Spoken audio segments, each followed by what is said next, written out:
LPU ప్లేస్మెంట్ల రికార్డులు సృష్టిస్తోంది. Final year student 2.5 కోట్ల ప్యాకేజ్ పొందుతున్నారు. 1700 మందికి పైగా ఎల్పియు స్టూడెంట్స్ 10 లక్షల నుంచి 2.5 కోట్ల ప్యాకేజెస్ పొందారు. విద్యా విప్లవం ప్రారంభమైంది లవ్లీ ప్రొఫెషనల్ యూనివర్సిటీలో. ఒక పాయింట్ చెప్పండి, నారా లోకేష్ గారు ఈరోజు చేస్తున్నటువంటి, ఆయన ఎక్కడ మైకు పట్టుకున్నా మాట్లాడుతున్నటువంటి తీరు, ఆయన మాట్లాడిన దానికి తగిన కౌంటర్ వైఎస్ఆర్సీపీ నుంచి కూడా వస్తుంది. కానీ రాజకీయాల్లో ఒక దిగజారుడు కామెంట్స్ని తీసుకొచ్చేటటువంటి సంస్కృతికి వస్తున్నారు కదా. చిన్నప్పుడు ఎట్లుండేవాళ్ళు చెప్పండి? చిన్నప్పుడు ఎత్తుకున్నారు మీ మనవడే కదా? లేదండి, చెప్పాను కదా, అసలు మా ఇంటికే రాలేదండి, ఏనాడు రాలేదు. చాలా అహంకారులేండి వాళ్ళ అమ్మ కూడా అంతే. వాళ్ళు అసలు ఎక్కడ పైనే చూస్తూ ఉండేవారు. ఇంతెందుకు చంద్రబాబు ఫ్యామిలీని ఎట్లా చూస్తారు? ఒక్కటండి, చంద్రబాబు ఫ్యామిలీ చిన్న పిల్లలు ఏంటండి, ప్రతి ఒక్క పిల్లలు అందరూ వచ్చారు. మోహన్ కృష్ణ పిల్లలు వచ్చేవాళ్ళు, జయకృష్ణ పాపం పెళ్ళైన అమ్మాయి కూడా కుముదిని వచ్చేది. తర్వాత అందరు చైతు వచ్చేవాడు. తర్వాత ఆఖరి పురంధరేశ్వరి పిల్లలు ఇద్దరు కూడా వచ్చేవాళ్ళు. అందరూ నా దగ్గర ఆడుకున్నాడు. బాలకృష్ణ ఇద్దరు పిల్లలు వచ్చేవాళ్ళు. ఇలా మనవలు మనవరాళ్ళు అందరూ రోజు వచ్చి నా దగ్గరే ఆడుకొని నేను అన్నం పెట్టేదాన్ని. జూనియర్ ఎన్టీఆర్ నేనే పిలిపించుకున్నాను ఫస్ట్. అక్కడి నుంచి రోజు వచ్చేవాడు. మా ఇద్దరి మధ్య పెట్టుకొని ఫోటో తీసుకున్నాము. గవర్నమెంట్ పోయాక అది కట్ చేసి వాళ్ళ తాతది తందే పెట్టుకున్నాడు, నాది పక్కన పడేసి. సరే, ఎవరి పాత్ర వాళ్ళు పోషిస్తా ఉన్నారనుకోండి. నేనైతే అందరికీ మంచి చేశానండి. అలాగే కుటుంబం అందరూ కూడా మమ్మల్ని పిలిచి ఇళ్లకు పిలిచి మర్యాదలు చేసి భోజనాలు పెట్టి. అల్లుడిగా చంద్రబాబు నాయుడు గారిని, మనవడుగా లోకేష్ గారు వాళ్ళు ఎప్పుడు రాలేదండి అసలు. ఎందుకు ఆమె కూతురు వచ్చిందా? మా అధికారం వచ్చాక ఆమె రాలేదు కదా, ఆ పిల్లాడు రాలేదు, ఎప్పుడు రాలేదు. ఎట్లా వారసులు అవుతారండి వీళ్ళు?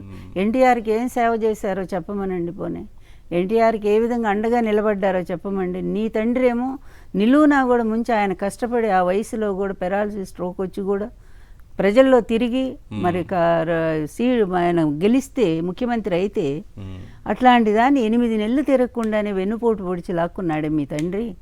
ఇదేమిటి అన్యాయం అని అడగటానికి వెళ్ళిన మనిషి మీద చెప్పులేంచి అవమానం చేశాడే. చివరి రోజు కూడా జనవరి 18 తెల్లవారుజాము చనిపోతారనగా, ఇది అందరికీ తెలియాలి ఈశ్వర్ గారు. 18 తెల్లవారుజాము 3 చనిపోతారనగా 17వ తారీఖు నెహ్రూ గారు వస్తే ఈ సింహగర్జన సదస్సు ఈయన దాని ద్వారా ఈ జామాత దశమగ్రహ క్యాసెట్ రిలీజ్ చేసి మొత్తం కూడా ఇతని పాపాలన్నీ కూడా ఇతని దుర్మార్గాలన్నీ కూడా విజయవాడలో ఓపెన్ చేయాలని ఎన్టీఆర్ గారు నిర్ణయించుకున్నారు. దానికోసం పార్టీ ఫండ్ ఎన్టీఆర్ గారి పేరుతో ఉందండి. ఆ డబ్బు తెప్పించడానికి ఆయన చొక్కిచ్చి పంపిస్తే వెంటనే వాళ్ళు బ్యాంకు వాళ్ళు చంద్రబాబుకి, అప్పుడు ఆయన ముఖ్యమంత్రి కదా, ఆయనకి ఇన్ఫార్మ్ చేశారు. ఏమండి అప్పటికప్పుడు ఎమర్జెన్సీ మోషన్ మూవ్ చేసి ప్రభాకర్ శంకర్ మిశ్రా సీజ్ చేయండి. అప్పటికప్పుడు స్టే ఆర్డర్ తెచ్చారండి. అసలు కనీసం ఒక న్యాయం లేదు, ఒక ధర్మం లేదు. ఇక అది విని ఆ తెల్లవారుజామునే కదండి ఆయన మరణించారు. అంటే who is the killer and who is the murderer? Right. NT Ramarao గారు ఎప్పుడూ లోకేష్ గారిని దగ్గరికి తీసుకోలేదని లక్ష్మీపార్వతి గారు చెప్తున్నారు. ఎప్పుడు నా మనవడంటూ ఆయన వారసుడుగా ఎప్పుడూ చెప్పలేదని కూడా లక్ష్మీపార్వతి గారు అంటున్నారు. కానీ లోకేష్ గారేమో పదే తాను ఎన్టీఆర్ మనవడు అన్నట్టుగా చెప్పుకుంటున్నారు. చెప్పుకున్నారు. మిగతా వాళ్ళని కూడా ఆయన కామెంట్ చేయడంతో ఈరోజు పేర్నాని గారు ఒక మాట అన్నారు. అది ఒక్కసారి ప్లే చేయండి. ఎందుకు తాత పేరు చెప్పుకోరు? నిజంగా తాత పేరు అంటే ఖర్జూర్ నాయుడు గారు ఉన్నారు కదా, వారి పేరు కూడా చెప్పాలి కదా, వారికి కూడా నివాళులు అర్పించాలి కదా, వారికి కూడా పూలమాలలు వేయాలి కదా, ఏదో ఒక సందర్భం ఉంటుంది కదా. మరి దానిపైన పేర్నాని గారు ఏమన్నారు అనేది ఒక్కసారి ప్లే చేయండి. ఏనాడన్నా లోకేష్, సర్వశ్రీ లోకేష్ నాయుడు గారు రేపో మాపో తండ్రి కాళ్ళు పట్టుకుని కుర్చీలోంచి కిందకి లాగా కుర్చీలో కూర్చోబోతున్నారే, ఆయన ఏ రోజైనా నేను నారా ఏం నాయుడు గారండి, చంద్రబాబు నాయుడు గారు తండ్రి పేరు ఖర్జూర్ నాయుడు గారు, నారా ఖర్జూర్ నాయుడు గారు మా తాత, నారా ఖర్జూర్ నాయుడు గారు మనవణ్ణి అని ఏ ఒక్క రోజన్నా మీరు చెప్పారా? 100 కోట్ల విలువ చేసేటువంటి మదీనాగూడలో ఆవిడికి కూతుళ్ళు కొడుకులు వేరే వాళ్ళు ఉండంగా కూడా, వాళ్ళ పిల్లలందరూ ఉండంగా కూడా నారా చంద్రబాబు నాయుడు గారి కొడుకు లోకేష్ నాయుడు గారికి మాత్రమే గిఫ్ట్ ఎందుకు ఇచ్చారు? కొన్ని గిఫ్ట్ తీసుకున్నావు కదా, మా నానమ్మ అమ్మనమ్మ అని చెప్పి పేరు కరెక్టో లేదన్న తెలియదు, ఆళ్ళు ఇళ్ళు చెప్పగా లేదా టీవీల్లో వినగా చెప్తున్నా, నేను అమ్మనమ్మ గారి మనవణ్ణి అని ఎప్పుడన్నా చెప్పాడా? ఇవన్నీ మేము అడిగామా? నందమూరి తారక రామారావు మా అమ్మ, నందమూరి తారక రామారావు గారు మీకు సంబంధం ఏంటి? హరికృష్ణ గారికి సంబంధం, బాలకృష్ణ గారికి సంబంధం, లేదా ఇంకో మిగతా కొడుకులకి సంబంధం అని మేము అడిగామా? కాబట్టి ఇట్లాంటి ఇళ్లలో రాజకీయాలు, ఇంట్లో సంబంధాలు, ఇంటి వ్యవహారాలని మాట్లాడటం పద్ధతి కాదు రాజకీయాల కోసం. వైఎస్ఆర్సీపీ వాళ్ళు కూడా చాలా తెలివిగా మాట్లాడుతున్నారు ఈ మధ్య, గమనించారా? మేము అడిగామా అంటూ అడగాల్సినవన్నీ అడిగేస్తున్నారు. ఇప్పుడు పేర్ని నాని గారు లేవనెత్తింది అసలు ఎందుకు ఏ రోజు ఖర్జూర్ నాయుడు గారిని అటు చంద్రబాబు నాయుడు గారు కానీ ఇటు మనవడైనటువంటి ఒక లోకేష్ విషయం గారు గుర్తు గానీ- చేస్తాను ఈశ్వర్ గారు. ఖర్జూర్ నాయుడు గారు చనిపోయినప్పుడు పెద్ద కొడుకే కదండి తలకొరివి పెట్టాలా? ఉమ్, మరి చంద్రబాబు నాయుడు ఎందుకు పెట్టలేదండి? కనీసం జుట్టు కూడా తీయలేదండి. ఆ, జుట్టు కూడా తీయలే. పాపం రామూర్తి నాయుడు ఆయన తలకొరివి పెట్టారండి. అది పెద్ద విమర్శ అయింది, పేపర్లో కూడా వచ్చింది ఆ రోజు. రైట్. ఏ ఒక్క రోజు ఆయన ఇంటికి పిలిచి అన్నం పెట్టారా తల్లిదండ్రులకు? వీళ్ళు చెప్పమనండి, ఒక్క రోజు అన్న. పెట్టలేదా? పెళ్ళి అయిన తర్వాత వాళ్ళు పెట్టి ఆదర్శవంతులు కాబట్టి ఈ రోజు జగన్మోహన్ రెడ్డి గారిని తల్లిని చెల్లిని చూడని జగన్మోహన్ రెడ్డి అని ఏ మాట్లాడుతున్నారు. ఒక్కసారైనా వాళ్ళ సరే ఆదర్శమూర్తులు కాకపోతే అలా మాట్లాడతారా? వాళ్ళ చెల్లెళ్ళని పిలిచారా అసలు ఇంటికి? ఎవరు చెల్లెల్ని? ఈ చంద్రబాబు నాయుడు చెల్లెళ్ళని పిలిచారా? ఎంతమంది ఉన్నారో కూడా ఎవరికి ప్రపంచంలో చాలా ముగ్గురో ఏమో నాలాంటి వాళ్ళకి ఉన్నారండి. జర్నలిస్టులకు తెలిసేమో కానీ ముగ్గురో ఎంతమంది ఉన్నారండి నాకు మీకే సరిగా తెలియదు. ఇద్దరు ఉన్నారు. అసలు వాళ్ళు పిలిస్తే మాకు కూడా తెలిసేదండి. పాపం ఒక ఆమె మాత్రం ఎప్పుడు నా దగ్గరకు వస్తూ ఉండేదండి.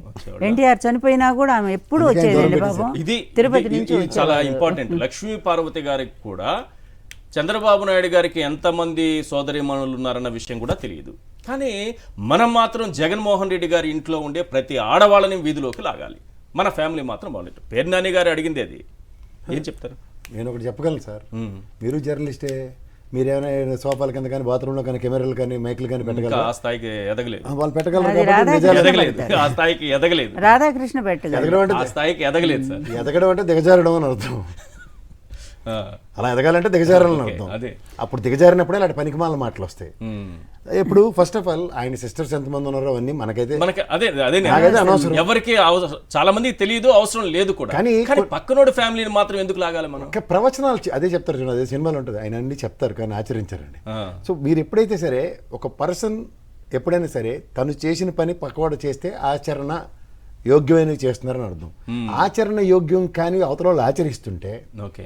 తట్టుకోలేనప్పుడు వచ్చే ఉపద్రవాలు ఇలాంటి ఉంటాయి.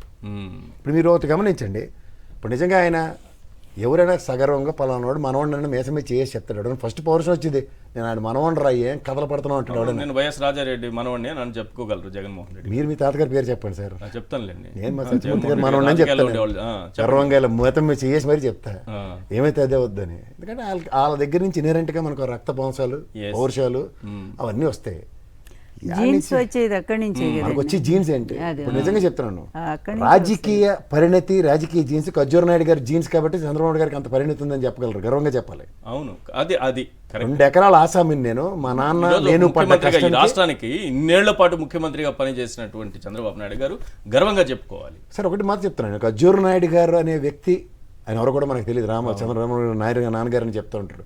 ఇవాళ నిజంగా ఆయన గర్వపడే పరిస్థితి సార్. ఒక 2 ఎకరాల ఆసామి కొడుకు ఇవాళ భారతదేశంలో అత్యధిక ఆస్తి సంపదలో ఉన్న ముఖ్యమంత్రి. నేను మళ్ళీ ఆస్తులకి అవినీతికి నేను వెళ్ళను కానీ ఒక ముఖ్యమంత్రిని అందించిన తండ్రి కదా ఆయన. అదేంటే రిచెస్ట్ అత్యధిక కాలం ఈ మధ్య మీరు richest కదండి. చూస్తున్నారు. నేను అత్యధిక కాలం ముఖ్యమంత్రిగా సార్, అలా పనిచేసిన కాదండి. వ్యక్తిని అందించిన తండ్రి అవును, ఈ మధ్య కాలంలోనే వచ్చింది కదా భారతదేశంలోనే #1 రిచెస్ట్ Richest సీఎం CM అని ఈయన. చెప్పి సార్ మీరు వచ్చింది మాట్లాడేస్తే నేను చెప్పలేను, ఎందుకంటే భారతదేశం గర్వించే రిచెస్ట్ సీఎం చంద్రబాబు నాయుడు గారు. గర్వించేదిలేండి. గర్వించే సీఎం అంతే. మీరు గర్వించేలా చేయండి సార్ ఫస్ట్. ఓకే. ఇంటి పోరే తట్టుకోలేకపోతుండే ఆయన, మీరు అది గర్వించట్లేదు. చెల్లెలు కనికరించరు, అత్తగారు కనికరించకపోతే ఆయన మాత్రం ఆవిడకి చెప్పుకుంటాడు. ఇప్పుడు